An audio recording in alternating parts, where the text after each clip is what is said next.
The international break is over and Arsenal are back, with a gargantuan game against Tottenham loading at the Emirates Stadium. Today we'll get the breaking team news ahead of the game, as well as finding out the breaking news on Gabriel Magalhaes. We'll discuss what's happening with the future of Ethan Nwaneri, and discuss a potential £65 million move for Bournemouth's Antoine Semenyo.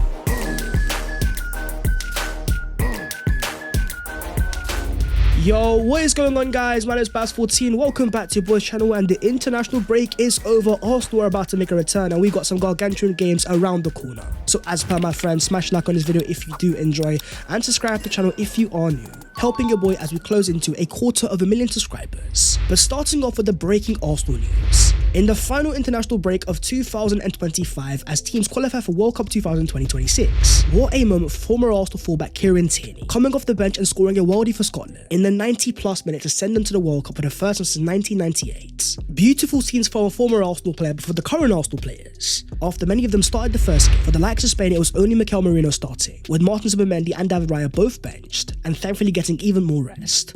Likewise the case for William Saliba and France, left on the bench as France took on Azerbaijan, and then you even had Arsenal star boy Bukayo Saka, left on the bench as England took on Albania, with the only Arsenal starters being Declan Rice and Eberechi Eze, yet still somehow finding a way to make an impact, coming off the bench and after just 12 minutes, providing a lovely corner that led to Harry Kane's opening goal, as Saka dropped a 7.1 rating coming off the bench, with 1 shot on target and 17 touches, 12 of 14 accurate passes. But you also had a start for Arsenal fullback Jurrien Timber, starting and playing 64 minutes, as Netherlands beat Lithuania 4-0, where in previous games he was playing as a centre-back alongside Virgil van Dijk. In this game he was next to Matthijs de Ligt, and playing more as a natural right-back.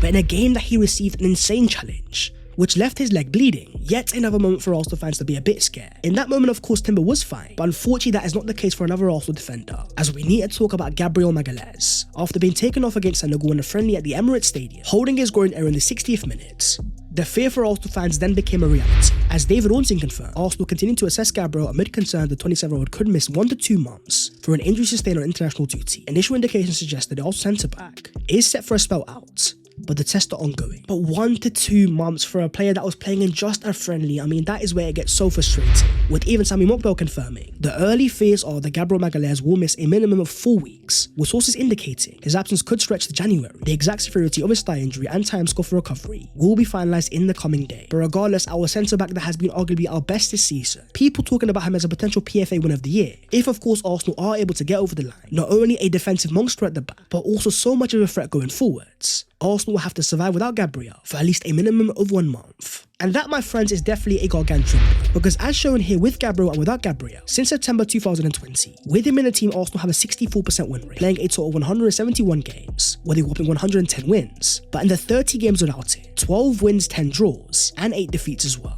A player that has been a mainstay for Mikel Arteta ever since arriving in 2020, but also one that of course was injured last season, yet Arsenal was still able to get to a Champions League semi-final. At that time, of course, we had Jakub Kiwior, another left-footed centre-back that was able to step up and make an impact. But losing a player of Gabriel's quality ahead of the North London derby, after playing a part in Arsenal's goal at the Emirates last season with a close-range header, then scoring the match-winning header at White Hart Lane, the question now turns towards Mikel Arteta and who is going to be Gabriel's replacement. And the options, my friends, are quite different. The first one, of course, being Ricardo Calafiori, a player that arrived at Arsenal as a left centre-back, but under Mikel Arteta in 2025-26, our main starting left back in that Premier League. But after missing both of Italy's games during the international break, as confirmed by Fabrizio Romano, despite leaving Italy's camp early due to injury, Arsenal expect Ricardo Calafiori to be available from next week.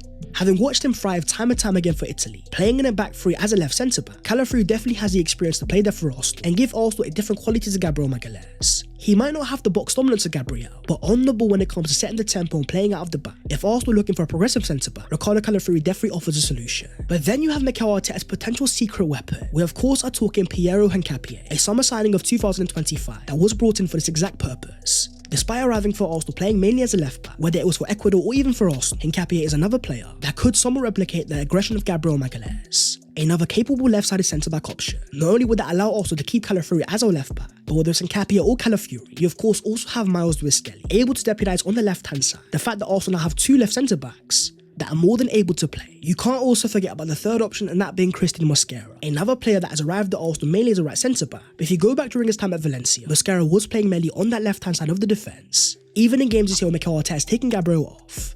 time and time again he's turned to Christian Mosquera, a defender that may only be 21 years of age, but has so much trust from Mikel Arteta. For Arsenal fans, of course, losing Gabriel is very devastating, but the whole idea of our summer 2025 investment was to make the squad ready just in case of these worst case scenarios, to then having Capie, Calafiori and Mosquera, all players that are more than able to thrive in the absence of Gabriel Magalhaes. The reality is that Arsenal do have the defensive depth, and the main focus should be elsewhere, and that being the Arsenal attacking state. As Arsenal approach the gargantuan game in just a space of 7 days, taking on Spurs, Bayern Munich and Chelsea, all the eyes turn to which forwards are about to make the return. But in terms of Kai Havertz, a player that Mikel Arteta had confirmed was closing into a return, Kai Havertz has had a minor relapse on his injury, but overall he is doing well. He is expected to return towards the end of the year, but return against Tottenham, Chelsea or Bayern at this moment looks very unlikely. Then of course you have Victor Gyokeres. After an injury against Burnley that saw him miss Arsenal's next 2 games, yes, you had Mikel Merino score for goals in the Champions League, but watching that game against Sunderland and seeing Arsenal not have that presence in behind, you could see exactly how much Arsenal were missing Victor Gyokeres. But for a player that was meant to return for Tottenham, now caught to the hand of Arsenal, Victor Gyokeres remains a doubt for the weekend, and it does make you start to wonder now. After all the injury-starved forward players, Madueke, Gyokeres, Havertz and Martinelli, not even thinking about Arsenal captain Martin Odegaard, you've also had Bukayo Saka and William Saliba, and now you've got our main centre-back in Gabriel Magalhaes. Why are Arsenal getting so many injuries? Is it Mikel Arteta? Is it the way we train? Is it even the Arsenal fitness coaches? Or is it as simple as the fact that Arsenal are playing way too many games, players that are playing in high-intensity environments for Arsenal, then going over to their countries and doing the exact same? If you're looking for the truth behind the Arsenal injury, I think the reality is quite simple. These players are playing way too many games on a consistent basis, and at one point it's going to catch you. But in terms of the positive news, according to San Khan, it is understood that all 6 players, Kai Havertz, Victor Gyokeres, Martin Odegaard, Gabriel Jesus, Gabriel Martinelli and Noni Madueke are likely to be available by early December. But talking about elite defenses, now a word from our sponsor, Proton VPN. Not only the best defense out there when it comes to keeping your browser private, but if you've ever searched for a show and it's not available in your region, with Proton VPN you can change your location and enjoy. Working on Netflix and plenty of other streaming platforms, with 13,000 plus servers in 120 countries, you have a host of regions to choose from, and gain access to global TV channels no matter where you are. Working on your phone, TV and laptop all on one account, with their VPN accelerator boosting speed up to 400%, you can enjoy your streaming without any buffering, as well as an integrated ad blocker that will block ads and trackers to enhance your browsing experience. And all of this turns on with just one simple click. So if you want a whopping 75% off during the Black Friday offer, simply use your boys link down below in the description, protonvpn.com/PAVS14, or scan the QR code on screen right now to keep your browser as secure as Arsenal have the defense. But moving on to the latest Arsenal transfer news. Because during an international break where you had Bukayo Saka and Eberici Eze, both thriving for the England men's team, you also had Arsenal star by Ethan Nwaneri scoring a lovely chip goal for the England under-21 to make the game 2, starting both games on the under-21s and playing as a number 10 in a game that he dropped a 7.7 SOFA score rating, with 1 goal scored and 1 big chance created, 2 key passes, as well as 29 accurate passes. Watching this goal itself though made your boy wonder. When you think about Ethan Nwaneri and his profile, well, I've seen so much growth this year in terms of him being more like Martin Odegaard, dropping deeper, linking up play, and being that connecting midfielder. But having seen him in 2025 and the catalogue of finishes, then seeing this goal as well, could we see Mikel Arteta profile Nwaneri in a slightly different manner, more as a false line, a secondary striker? Because the more that you watch his goals and the quality of his finishes, the more that you start to notice a massive goal threat. Nwaneri is a player that I do believe has a level of boxing instinct. You go back to Arsenal's massive win against PSV last season in the Champions League, the way that Arsenal scored their second goal by Nwaneri, arriving late into the box and smashing the ball into the back of the net. For all the talk of Nwaneri being a more natural number 8, yes, he has dictating play qualities, but is there a way for Mikel Arteta to also maximise his clear finishing abilities? Well, in terms of his Arsenal future, despite signing a long-term contract in 2025, according to Hassan Khan, Nwaneri could be considered for a loan move in January. The club are conscious that he needs consistent senior minutes to continue his development, and January may offer an opportunity if the right environment becomes available. A loan for Nwaneri to a club in the Premier League is definitely an option that makes a lot of sense. But at the same time, when you think about Arsenal's forward injury, yes, you might have players that are about to make a return, but having the quality of Nwaneri to still be able to call upon, coming off the Arsenal bench and being a finisher, I think the only way that Nwaneri does get loan in January is going to be if Arsenal have their main attackers available, because when you have a youngster of this quality, playing minutes at the highest level are only going to help him grow. Let's say Arsenal were to loan Ethan Nwaneri, what do you believe is the best club in the Premier League for Ethan Nwaneri to go to? Then you have the future though of Benjamin White, because according to Hassan Khan, Ben White's situation is another to monitor. Arsenal would be open to offers, however as things stands,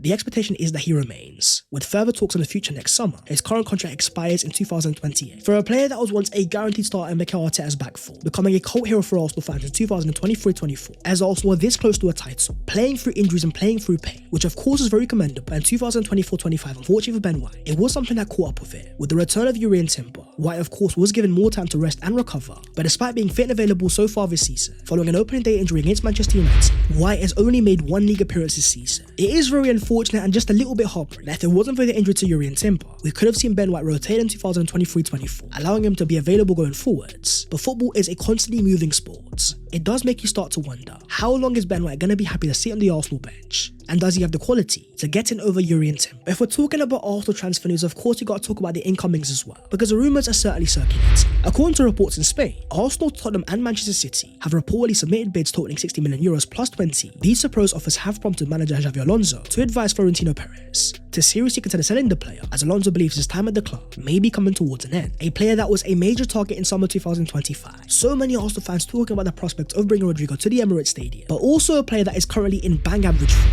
As confirmed by this stat here, Rodrigo is currently in the worst spell of his career, having only scored 2 goals in his last 43 games for club and country. A Real Madrid not even a guaranteed starter, but a player that always seems to love staying at the back, because after all the rumours came out, the player himself has spoken, saying my place at Real Madrid, there's not much I can do, just work hard every training session. Is there where I can try to get the confidence from the manager, as I have from Ancelotti with Brazil. But when you have a player bang out of form, of course you do then have a market opportunity. January is going to be very intriguing, because you look at the Arsenal attack going forwards. Despite the arrivals of Eberechi, Eze and Noni Madueke, there is still a lot of focus on the left hand side, that if Martinelli or Trossard do depart, Arsenal will be on the market trying to get a left winger. But that's where you also have Bournemouth's Antoine Semenyo. After the breaking news from David Ornstein saying that Bournemouth may be powerless to prevent Antoine Semenyo leaving in January, his contract includes a £65 million release clause that is available to all clubs. This release clause also applies again in the summer, but then at a lower price. But a player of this quality available for £65 million in January, it makes you start to wonder what clubs are going to be in for it. Because in terms of Arsenal, in a year they have to get over the line, you start to look at Andrea Berta and the Arsenal ownership. Will they see Semenyo as a market opportunity, a player to arrive at Arsenal and be the final stamp,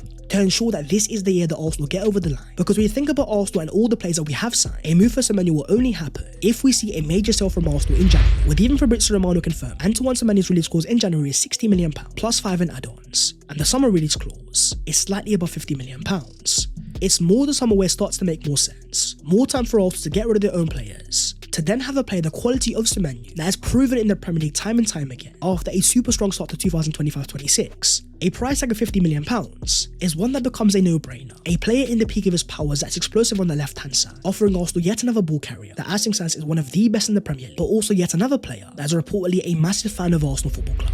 Saying in March 2025 that the Emirates Stadium is his favourite ground for other reasons than them being difficult to play against, but I'm not going to go into that. Almost confirmed that he is an Arsenal fan, and that's where you start to look at Andrea Berta, having seen the way that Arsenal got a deal done for Eberechi Eze, a player that was all but going to Tottenham, but at the last moment making a call to Mikel Arteta, saying that I want to go to Arsenal. Will there be a part 2 for Antoine Semenyo, and will that be in January or in summer 2026? For now, Arsenal's focus turns to that massive game on Sunday, a North London derby at the Emirates Stadium against Nando's FC. For a team that have only won 2 of the last 5 games without a Premier League win since all the way back against Everton. In terms of coming to the Emirates Stadium, the last time the Spurs won there in the Premier League was all the way back in 2010. But for Arsenal and Mikel Arteta, the focus will be on themselves, and more importantly, who is going to be our starting left centre back. Because with no Gabriel Magalhaes, is Mikel Arteta going to turn to Ricardo Calafrio, as Fabrizio Romano confirms? Ricardo Calafrio will be available for Arsenal after the international break, with the North London derby next Sunday. The Italian is not suffering an injury and was sent home from the Italy squad. Whether it's Calafrio, Nkapia or Mosquera, my friends, talk to me down below in the comments. Who do you think is the best replacement for Gabriel Magalhaes? Because talking about Gabriels, you also got Gabriel Jesus, who is seen here with his daughter in the Arsenal car park, as Brazil of course took on Senegal at the Emirates Stadium, has also released yet another video of Gabriel Jesus in fire and Arsenal training, smashing the ball into the back of the net time and time again. He is of course a part of Arsenal full first team training. After 2 more weeks of recovering and resting, you wonder how long until we see a Gabriel Jesus return. Of course he's not going to be a starter straight away, but even off the Arsenal bench playing a few minutes, as we of course saw in 2022-23, a high confidence Gabriel Jesus has all the qualities of being a game changer. But then you also have Arsenal captain Martin Odegaard, as Norway officially qualified for their first World Cup since 1998. The captain is going to the World Cup in America after a strong World Cup qualifying campaign, where of course you had the robot Erling Haaland scoring the goals. But Odegaard also picked up 7 assists, the highest of any other European player during the entirety of the World Cup qualifying. So in terms of Arsenal making a return, according to the hand of Arsenal, there is a possibility for Martin Odegaard to be available for the game against Tottenham. It will be a late call for him and the others, with Arsenal also planning on unveiling a Tifa at the North London derby. The design will support a driven with the current and former players featuring on it. Even though I don't think Odegaard is going to start, another player that could be a game changer coming off the bench, with a prime example of course being that game against Newcastle. If it wasn't for that cameo of Martin Odegaard, would Arsenal have won that game? My friends, talk to me down below in the comments. What is your predicted Arsenal starting 11? And who do you think is going to be our starting striker? But that is the video there and there, so hopefully you guys have enjoyed. If you have, don't forget to smash a like and also subscribe to the channel if you are new. Also, another thank you to today's sponsor Proton VPN and Proton Pass for sponsoring this video. Both links are of course down below in the description. Make sure to check them out to get a whopping 75% off during Black Friday. But that was all of your latest Arsenal news today ahead of a North London derby against Nando's FC. It's not always easy, but if you can get the win now, and of course you got to buy in after that, if the players start returning as well, build that confidence, keep that unbeaten run going, Arsenal will put themselves in a very strong position to get themselves over the line. My friends, I'll see you next time. Take care and a bit.